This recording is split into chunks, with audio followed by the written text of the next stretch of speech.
Welcome to Eric and Linda live from Workvine 209. And I'm Eric. And I'm Linda. Welcome everyone to our live show. It's Tuesday and we're in hot Tracy, California. Workvine 209 is a co-working facility for remote workers, for startups all the way to large companies. We have meetings here and conferences here and small business events here. In our pivot, we are interviewing business leaders, and people that have an influence on anything really, and that can bring some light or some tools or some encouragement to the listeners out there. And so we have a person in business that's been doing this for a long time. I don't know how long, but we have a great guest today. So stay tuned, be connected, and I will let Eric introduce him. Yes, so this gentleman, he is the director of the SBDC, and we'll talk a little bit about that. He's been in business for a long time. He's done a lot of mentoring and helping businesses grow around the San Joaquin Valley. And we're going to welcome Nate McBride to our show as soon as I can find him. There he is. Hey, Nate, welcome to our show. How are you, everybody? Thanks, Eric and Linda, for having me on today. Yeah, you're welcome. So welcome. So, I talked about SBDC. Can you tell the listeners what is SBDC and what does that stand for? Right.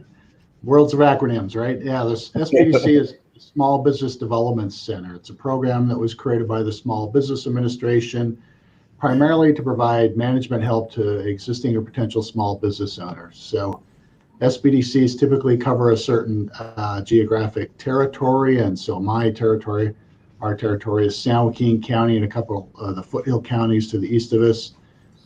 And we really provide primarily business advising or consulting and business training.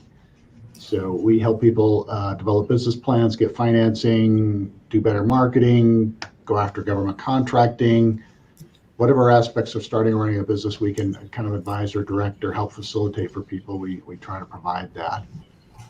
And The good news is the consulting is free of charge. There's no charge for our services because we're trying to help facilitate business growth and development. And when we do that, then businesses pay taxes and create jobs and do other things that benefit our local and national economies.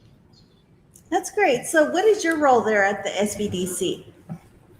I kind of run our small department, and so I do some of the consulting, a little bit of the training, but I have a small cadre of consultants that have expertise in different areas of business, and I kind of oversee and help facilitate their work and delivering the services that we deliver throughout our territory. So I do a little bit of the work, but lots of overseeing of work of other consultants primarily. That's awesome. Great. So for those of you who are listening, I'm not sure if you heard that word, and it was free. So, there's a ton of people out there who are always looking for advisors or people who can help them start a business or give them guidance. And so the SBDC offers free services to help you start your business, grow your business, finance your business, market your business. So those are free. So you're telling me they're totally free. There's not one single charge? There's not. And yeah, we're from the government. We're here to help you is one of our first jokes that, everybody always laughs at. And then there's no charge makes it even more confusing. But that's the reality. All right, great. So do you have any success stories maybe of the people that you helped or an encouragement word for people that are looking to start a business? Certainly. I mean, our little center probably sees somewhere in the neighborhood of 350 clients every year. We are usually involved in maybe 30 to 40 to 50 training events every year. So we come in contact with hundreds of entrepreneurs. About half of our clients are trying to start a business, the other half are already in business. So we always have some people who are coming through that are getting launched and are growing their business in some way, which is fun to see, obviously. Yeah, and actually, we've participated in some of those seminars that before we started Workfind 209, we actually took a training class, and it was very, very helpful. And it was just the bare basics of how to start a business. Like you need a business plan, and they touched a little bit about marketing and other tools that we can use when we start a business. So I felt that was very helpful. And look where we are now. We're in business. Yeah. It's scary right now, but we are here. So that's a good thing. So I have someone who has a question. What is the process for someone looking for help with an existing business or new one that they want to start? Our process is pretty simple. We have to sign people up as our client, which is just either for them filling out a paper form if we meet them in person, or mostly today it's send them an email and they sign up with our office online, or they can go to our website and get signed up with us. And then we usually have some kind of short interview or conversation with them just to try to figure out what they're trying to accomplish. Startup, business plan, financing, what are they looking for help on? And then we assign them a consultant and go to work and trying to help them reach their business objectives. Wow. Okay. That's good. And I know quite a few people who need those services. I know here at Workvine, we try to offer different services to help businesses, but I believe, creating a partnership with SBDC would add extra value to what we're doing and what you're doing here in the Valley. And I mean, that's a great opportunity for people out there looking to start businesses. Mm-hmm. There's another question. Let's see. What's that? All right. There we go. Does the SBDC work for you? One of the differences we sometimes talk about with our consulting is we're not trying to be your bookkeeper. We're not trying to be your business plan writer. We honestly don't have the time to run all your marketing for you. So we're not the typical consultants where we're trying to have you pay us for a whole bunch of hours to do work for you. We're much more kind of advisory, or we'll evaluate or analyze something that you have, a business plan, your website, your marketing materials or something, and give you suggestions or recommendations on how you can improve those things or do those things better. Or like when we're working on financing, we may help you organize your numbers for your business plan, but we're not going to go out and do all the homework and research for you. So we are a little bit different in that respect. We're a little bit more the, teach a guy to fish than to catch the fish for him, so to speak, maybe if I could use that analogy. Yeah. So that is definitely a difference with us. But you also have like a resource of people that can help startups where they could pay for services for consulting. Am I correct on that? Or do you give them resources for other, like say there's somebody that that knows how to write a business plan? Are you able to provide resources to that person? Well, depending on what we're helping somebody with, usually with business plans, we will be able to provide them with enough information that they can start to create their own draft and then answer questions and critique drafts and things of that sort. It's a little pricey for most people who want to start a business to be able to pay somebody to write a business plan for them, just because it takes so much time to do one well. But there are certainly areas of business assistance that either we don't do, or it may make sense for somebody to pay for it. Like taxes and bookkeeping and accounting or payroll is a really good example. We don't do those things for people, and so lots of clients may need that help, and it'd be appropriate for them to pay for that service through whatever provider they choose. And if they need some help trying to figure out how to find one, or what questions to ask, or what services to ask for, then we certainly can do that. But Yeah, it just depends on what people need some help with and when it makes sense for the SBDC to jump in and do some of that and help them with it, or when they may need to pay for some expertise. Cool. So would you say, I know there's a lot going on around the country. Would this be an ideal time to start a business? It maybe depends on what kind of business, There's still some type of businesses that still can't open, still can't operate. So obviously, hopefully that'll change in the not too distant future. But there's even some of those businesses that even if they do open, they're going to have to operate differently than they have in the past. And so businesses will have to be careful in terms of whether or not they think financially it still makes sense to pursue a particular type of business. But one of the things we know about when things change in the economy, it certainly has, unfortunately, some negative consequences. And through this pandemic, some businesses are going to close, and we're probably not going to see them come back again. And that's unfortunate. Yeah. But the other thing that always creates is it also creates more opportunities. When businesses go out, there's customers to be served, and so, or even just a change in the way people are doing business. The businesses that are going to come out of all this better and stronger and surviving are going to be the ones who make the necessary adaptations. If you're like me, you're probably reading and hearing lots about pivoting or whatever other term you want to use for that. But businesses who can figure out how to operate in new ways, communicate to customers that they can do those things effectively and still meet their customer needs. There's going to be opportunities for both startups and existing businesses to take advantage of their ability to adapt and communicate to that to their customers. Wow, yeah, because it seems like I've been contacted by several associates and friends who are saying, "Hey, I'm starting this new business. I'm doing some financial planning now, and I'm doing this other startup."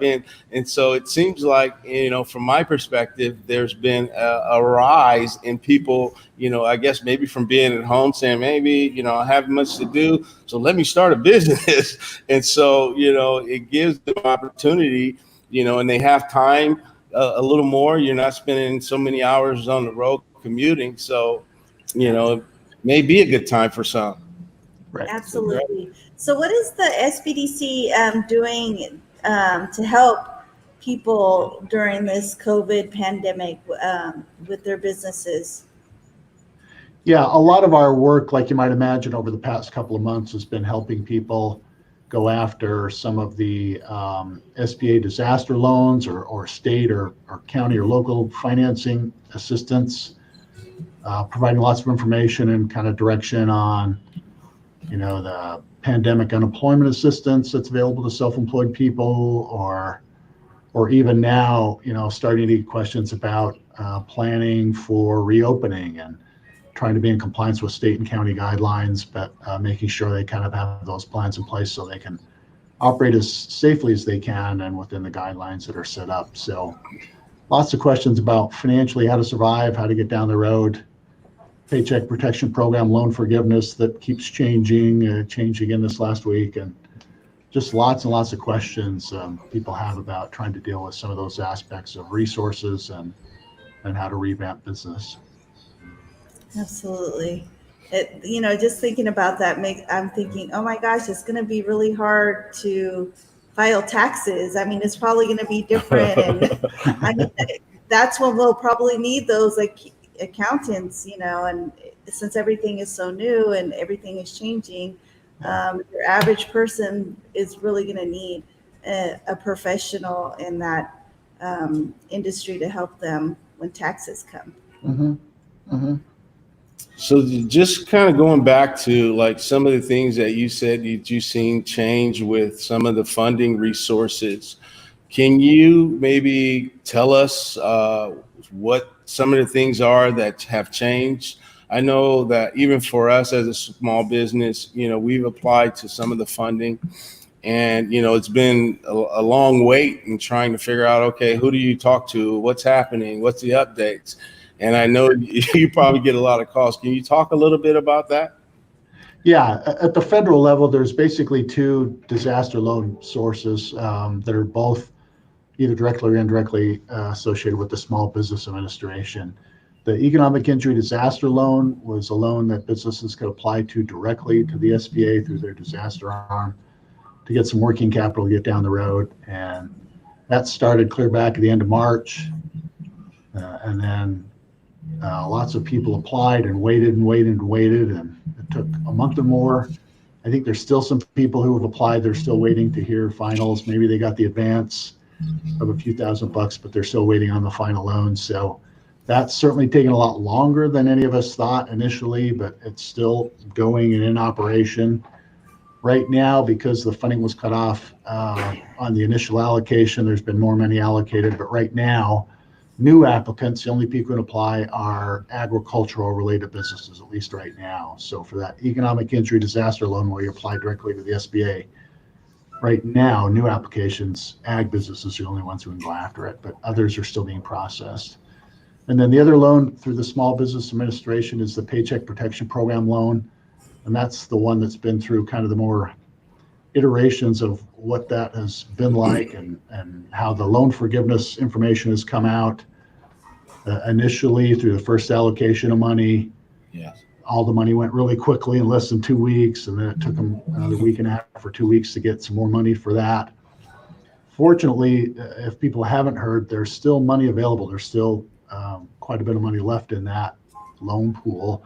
And just last week, they passed a law to change some of the parameters. That it had a possibility of having loan forgiveness if borrowers met certain parameters. They had to use 75% of the loan amount for payroll purposes. The other had to be used for rent and utilities, but they had to use the money within 8 weeks of after they got the loan amount. So we talked to a number of clients who were a little hesitant because they didn't know if they're going to be able to bring people back or use that much money for that. And so the recent law last week that was passed made that loan forgiveness a lot more viable for businesses. So the time frame was extended to 24 weeks instead of 8 weeks.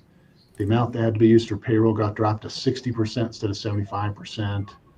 There's some other parameters in there that make it a little bit easier to qualify for that. But if businesses maybe took a pass on the first go around because they weren't sure if they could do it, that might be something for people to look into.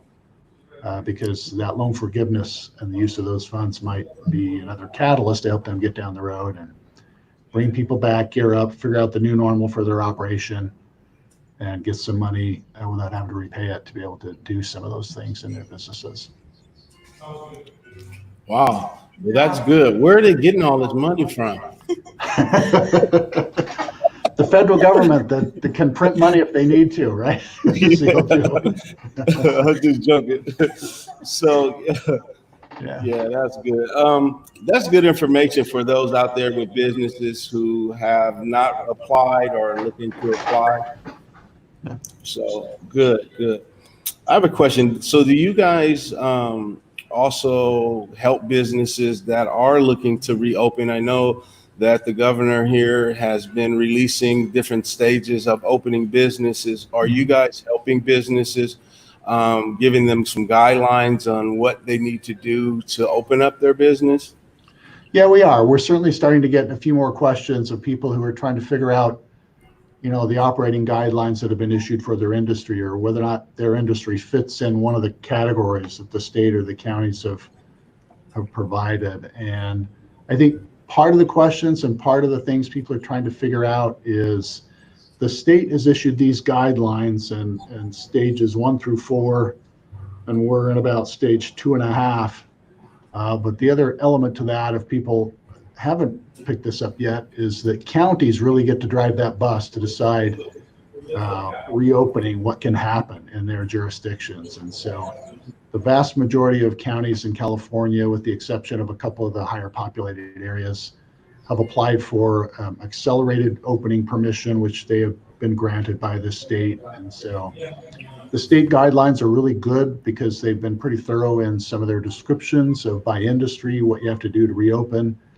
But the counties are the ones that are controlling how fast that reopening can happen and who can open when, and sometimes are issuing some parameters that they want to see to those businesses to follow. So it takes a little bit of work for those businesses to be able to just kind of digest all that, understand the state guidelines, and then confirm with their counties kind of what's going on and who can open and what they can do. Yeah, and I know in San Joaquin County, they have their guidelines on the website, and they also have someone who can give you information on the things that you need to do. It's a protocol sheet that you check off, and they can approve you to open or not. So that was the things that we had to do a few weeks ago. They said, hey, it's okay for you guys to open. And we were like, yeah. But then when we went to the city, it was like, okay, we don't want to, we want to see what the city guidelines. And, it was soon enough that we were able to open. So, that was good for us. Yeah. Cool. I mean, certainly counties and even city governments, everybody that has anything to do with small businesses is certainly trying to do whatever they can do to disseminate information and answer questions to facilitate this process. Some cities are trying to, for example, open up outdoor dining where normally there would be maybe some applications or requirements to be able to do events or outdoor dining for a restaurant. And some cities are trying to simplify and make that process easier so businesses can hopefully have greater opportunities to kind of reopen and get at least as close back to normal as operation as they can, even though there's some guidelines of operation for everybody. Cool. I have another question for you. Here it is. And this is a big one, I think, for a lot of us for a long time. Is the Valley ready to supply the workforce for technology companies looking to move into the community?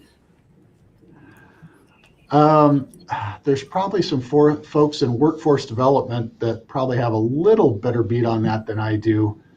Okay. But I certainly know a number of educational institutions and others are certainly trying to provide more educational opportunities for the type of jobs that we'd normally find that those people drive over the hill to go to those jobs and to try to bring more of those here. So I certainly feel like there's a number of efforts to create more training and opportunities to keep employees here and to attract businesses to come here.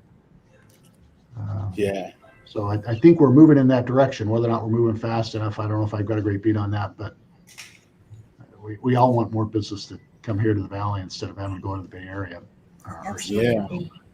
Yeah, I think with good directions in a lot of ways from what I know.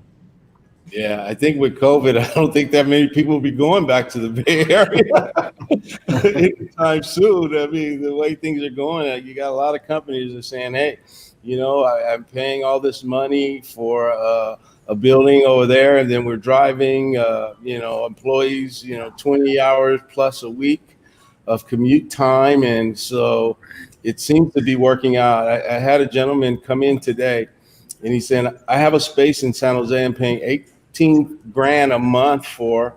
And he's like, why now? I mean, we can all work remote. We've done it for 3 months and we're still in business and we're doing okay.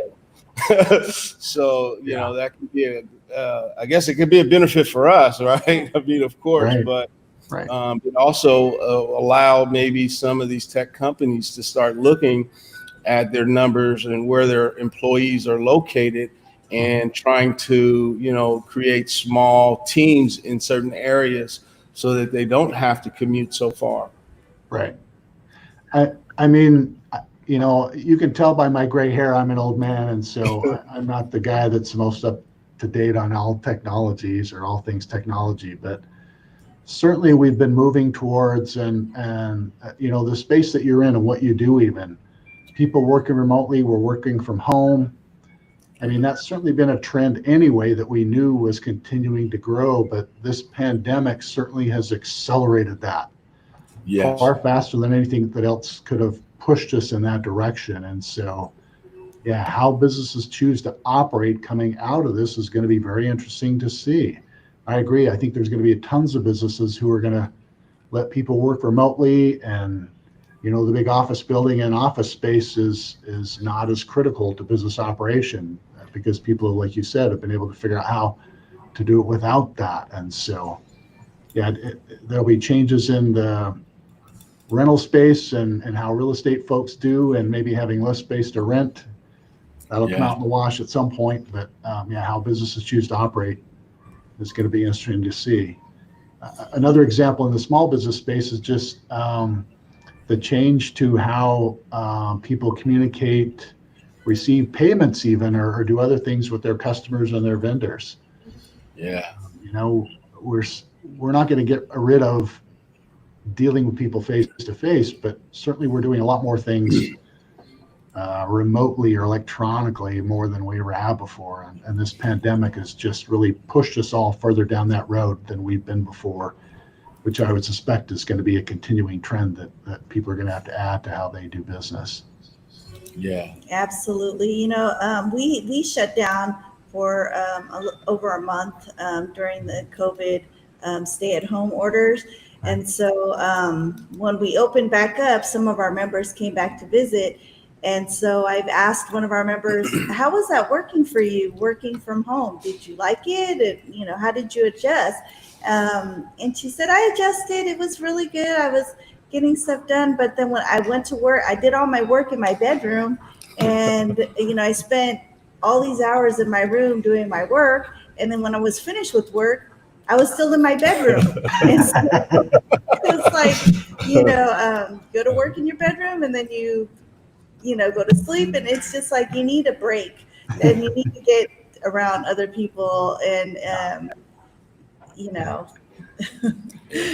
so she came back actually. She's like, I'll do some of my stuff from home, but I do need to come and be around people. So, we've signed her back up. and that's important. I mean, having, human contact and, having people around you really helps. I think, for me, it definitely helps, I can say, because it starts to make me think a little different. I mean, for over a month, it was just Linda and I coming to the office, working together. It's like, okay, this is like driving me, but we got through it and things are starting to soften up and we're excited about that. So as we wrap up, Nate, anything you want to share with the listeners out there? Any quotes, any suggestions, anything? Food for thought? Yeah, I guess as I think about small businesses and how broadly and how severely businesses have been impacted, we've all had to try to do things that we've never had to do before. And at the heart of being an entrepreneur is trying to adapt and improve, right? So when you're building a business, you're always trying to evaluate what's going on, figure out what's not working, figure out where the opportunities are that you're missing, and to try to pursue those and make changes and revisions and change the way you do things to build your business and make it grow. And so this pandemic has certainly thrown us for a loop, most of us, because we've had to try to do things we've never had to do, or we've had to try to get through, like you said, a month or 2 months or more of not even being able to operate business at all or on a very limited basis. And so it adds some financial constraints. It adds some other things of uncertainty in terms of how we're going to be able to operate going forward.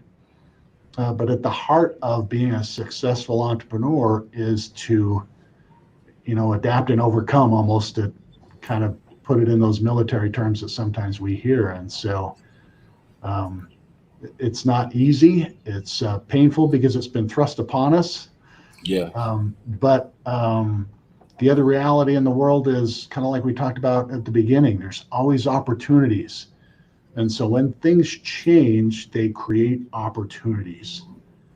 And if nothing else, it could be a general opportunity for businesses to, work on their marketing messaging to say, we're open for business and we're open to do business the right way, to still be available and meet your needs, but to follow guidelines to protect us all. And I mean, something as simple as, I've heard conversations of people talk about masks and do we wear masks or not? And in my mind, you might have your own personal opinion, but what we want is what's important. It's what do our customers expect? And so if there's customers that would be hesitant to do business with us because we don't have masks on, then we should have masks on, you know? And so it's just trying to think of those type of things, of ways that we can show and communicate to our customers that we're available to do business with them. We're going to do everything we can to make doing business with us as easy as we can. But we're also concerned about their health and welfare as we are with us and our employees. And so there's opportunities out there for people to be able to communicate that and show that and demonstrate that. Because customers are going to come back out and they're going to go out and do business a little bit more like they used to, but they're going to do business with people that they're comfortable doing business with. So we need to show them that we're there and ready to do it in that right way. And the last thing is just we'll get through this. We've been through downturns, we've been through fires, we've been through all kinds of stuff in California. So if you're a California entrepreneur, hang in there, keep at it, and find the new path and make it happen. There it is. That's it. Make it happen. Make it happen. Yes. Yes. Thank you. Yes, Thank you, yes. Nate, for all the wonderful information, most needed information. And it was impactful for me. I hope it was impactful for the listeners out there. It just reminds me to my little saying, my mantra is reset, restore, revive. And that's what we're trying to do over here at Workvine, and putting our customers first, like you said, and making them feel safe, absolutely, and making sure that we stay within our CDC guidelines and, help the stop of the spread of COVID. So we're doing our part too. But thank you so much for spending time with us today on our live show, Nate. We really appreciate it. Yes. So remember, opportunities out there, right? And then also for those of you who do have businesses, you have to adapt and improve. So trying to figure out how you're going to adapt, how you're going to improve what you do. Make sure you listen to your customers, talk to your customers, see what they want. All right. So we are signing off from Eric and Linda live at Workvine 209. We'll see you on Thursday. We have weekly live events on every Tuesday and Thursday at 2 p.m. We'll see you on Thursday. Thanks again, Nate. Appreciate it. Good luck, everybody.